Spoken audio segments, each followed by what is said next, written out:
Welcome to the 1 Minute Apologist. My name is Bobby Conway. We're here at the National Apologetics Conference. Our guest with us this morning is Dinesh D'Souza, who is an internationally sought-after speaker and writer. His new book, Life After Death, The Evidence.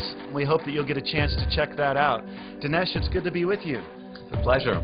Listen, we know we've heard a lot about atheism, but there's this idea of this new atheism, and we know that you're going to be debating Christopher Hitchens tonight. Help us to understand the distinctives of the new atheism and how we need to be equipped as Christians to handle that. Atheism by itself is not new.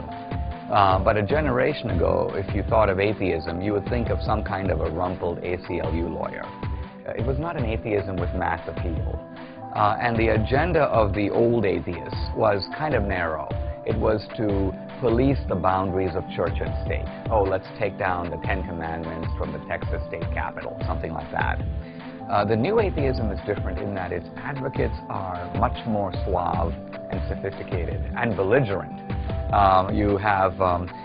They have better academic credentials, like Richard Dawkins from Oxford or Hitchens.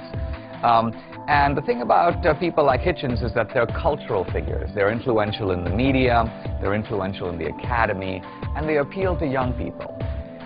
Finally, the new atheists have not only a more ambitious agenda. They don't just want to deal with church and state. They want to attack Christianity in the private sphere. They want to really make every believer feel like an idiot for believing in God, for believing in Christianity. And they are very effective in surfing on the wave of current events. Look at the way the new atheists have taken advantage of 9/11. They've used that to say, look what the radical Muslims did in the name of God. This shows that religion is a dangerous influence in the world. So they've upped the ante. Religion now isn't just wrong, it isn't mistaken, it isn't just unscientific, it isn't just irrational, it's lethal. It's the root of war and terrorism and violence. So they've essentially tried to flip the moral equation. Used to be that the atheist was always under suspicion for being the bad guy. And it was kind of acknowledged that the believer was the good guy. But now the atheist is trying to say, no, I'm the morally decent guy.